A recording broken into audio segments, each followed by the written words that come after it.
persenjataan pembunuh, elang selaku predator angkasa mampu menangkap mangsanya secara cekatan dari udara.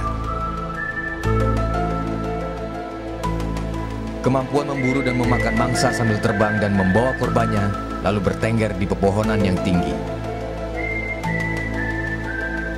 Sang raja angkasa ini juga dilengkapi dengan penglihatan yang tajam sehingga mampu melihat mangsanya sejauh 3 km.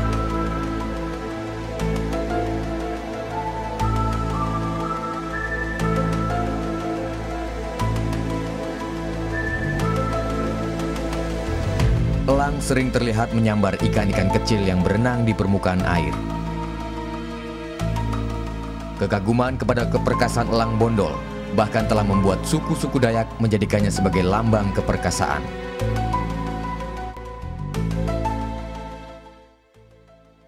Kalimantan, pulau raksasa ketiga terbesar di dunia. Selama zaman es hingga 6.000 tahun lalu, Pulau Borneo pernah bersambung daratan Sunda Utama, di antaranya Sumatera, Jawa, dan semenanjung Malaysia yang kini sudah tergenang.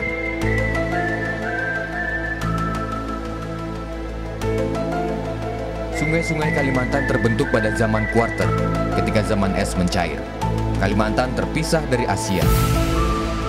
Posisi geografisnya yang terletak di garis khatulistiwa memberikan keuntungan di mana iklim tropisnya yang selalu hangat dan curah hujan yang tinggi sehingga membentuk sungai besar yang tidak tertandingi. Di Sungai Jelai menjadi muara puluhan sungai besar dan kecil yang akan membawa kita ke wilayah pedalaman pulau ini. Dengan panjang sungai 200 km, Jelai dapat dilayari sejauh 100 km. Sungai Jelai sendiri menjadi salah satu pemisah dua wilayah, Kalimantan Tengah dan Barat. Perjalanan di Kalimantan dimulai dari muara sungai. Daerah ini menjadi habitat yang paling produktif bagi kehidupan berbagai fauna air tawar dan laut. Perairan peralihan ini kaya akan hara yang menunjang kehidupan berbagai jenis ikan. Hamparan nipah dengan lumpur di muara sungai menjadi tempat pembibitan dan bertelurnya berbagai jenis ikan. Hasil muara sungai seperti ikan, kepiting, udang, dan lainnya telah memberikan manfaat yang sangat besar dan berguna bagi penduduk setempat. Termasuk kehidupan ratusan jenis ikan air tawar khas Kalimantan.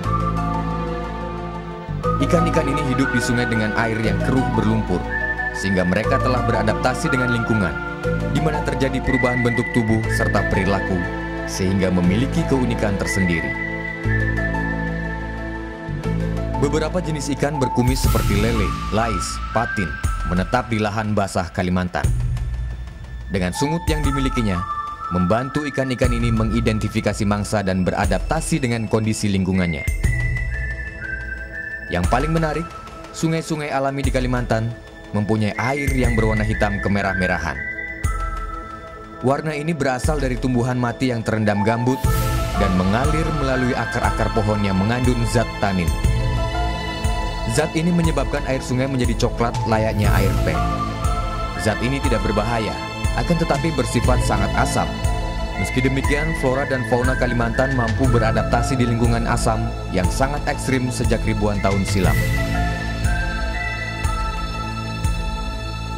Sungai Kalimantan menyimpan misteri kehidupan di hutan lahan basah. Dengan bentang alam berupa dataran rendah menjadi salah satu sumber keunikan Kalimantan dibanding Pulau Jawa, Sumatera, dan Sulawesi. Hal ini ditunjukkan dengan keragaman aneka pohon yang tahan terendam di sungai, rawa, hingga danaunya. Namun di bawah kerindangan pepohonan lebat ini telah menanti sang predator sungai. Sungai Kalimantan menjadi rumah bagi dua jenis predator air, yaitu buaya muara dan buaya sapit. Hewan ini lebih memilih habitat di bagian dalam sungai-sungai kecil guna menanti kecerobohan mangsanya di tepian sungai.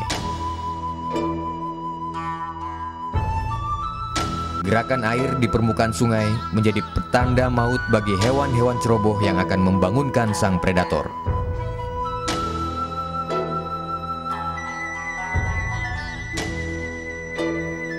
Walaupun sungai pedalaman sangat berbahaya, akan tetapi monyet-monyet bekantan sering berpindah dengan menyeberangi sungai guna mendapatkan makanan di wilayah lain.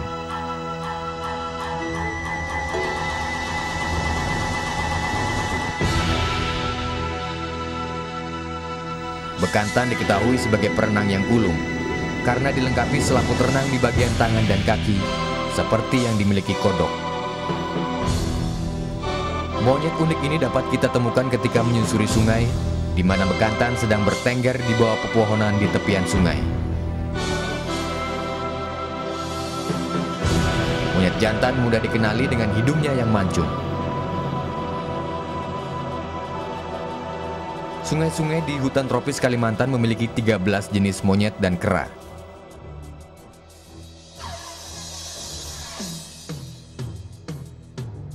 Primata ini datang dari daratan Asia yang terhubung dengan jembatan alam pada zaman es.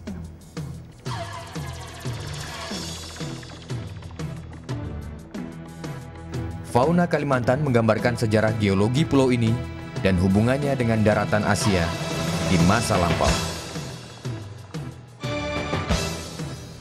Baik fauna maupun flora Borneo menunjukkan hubungan yang lebih dekat dengan daratan Asia dan pulau-pulau di kawasan daratan Sunda Purba yang meliputi Pulau Sumatera, Jawa, dan Kalimantan. Pulau Kalimantan juga menjadi surga terakhir bagi kera besar yang dilindungi seperti orang utan.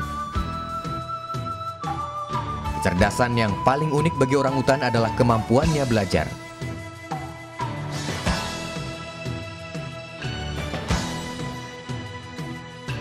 Orang utan cepat beradaptasi dari alam untuk memanfaatkan potensi lingkungannya.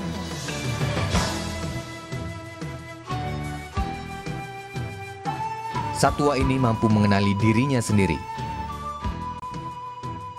Kecerdasan satwa ini menjadikannya disukai banyak orang.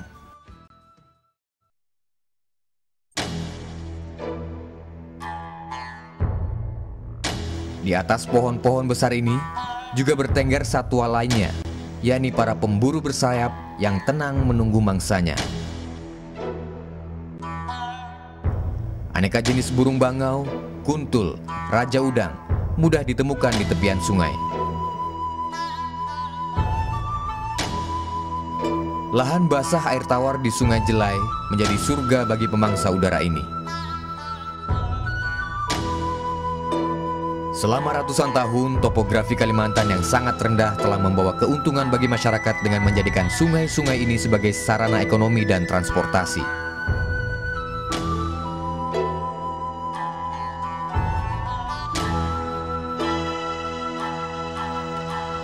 Pemanfaatan hasil sungai seperti tergambar dari aktivitas masyarakat yang hidup sebagai nelayan.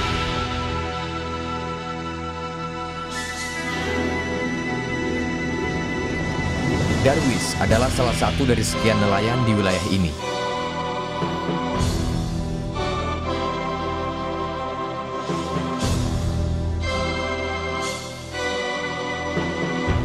Keceriaan pun tergambar di wajahnya ketika perangkap yang telah ia pasang beberapa hari lalu berhasil menjaring ikan. Sungai Jelai yang alami merupakan rumah terakhir bagi ikan-ikan air tawar endemik Kalimantan. Di Sungai Jelai ini kan kalau kita melihat perairannya itu masih sangat alami sekali. Artinya belum ada gangguan dari pertambangan, sudah itu juga mungkin limbah-limbah dari perkebunan juga belum, sehingga spesies ikan yang ada di sini masih sangat lengkap ya. Karena di sini memang faktanya masih ada udang galah ya di sungai-sungai ini. Jadi kalau musim-musim tertentu, kalau memang sudah ada agak panas gitu, atau musim kemarau, itu banyak sekali udang galah ya. Sudah itu di sini juga banyak ikan-ikan sungai yang lain, diantaranya ikan kelabau, ya, sudah ada ikan papuyu, ya, yang besar papuyunya, yang sebetulnya ikan haruan, yang sekarang sedang ngetren juga di mana-mana untuk dicari gitu ya. Disinilah tempatnya sebenarnya. Nah, ini kita melihat memang kenapa ikan-ikan ini masih bertahan, itu karena memang hutannya memang masih terjaga, terpelihara, khususnya di antara dua perbatasan Kalimantan Tengah dan Kalimantan Barat ini. Dan ini persis batas Kalimantan Barat dengan Kalimantan Tengah itu berada di posisi di tengah-tengah sungai ini.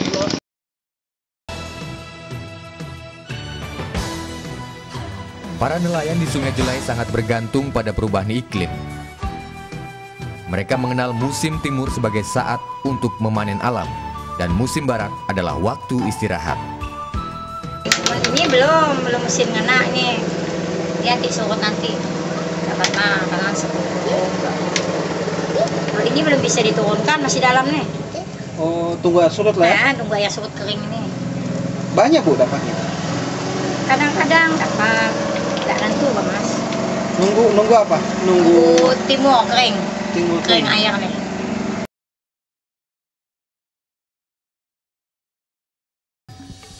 Sementara masyarakat lainnya memanfaatkan bantaran rawa di tepian Sungai Jelai sebagai lahan peternakan sapi rawa.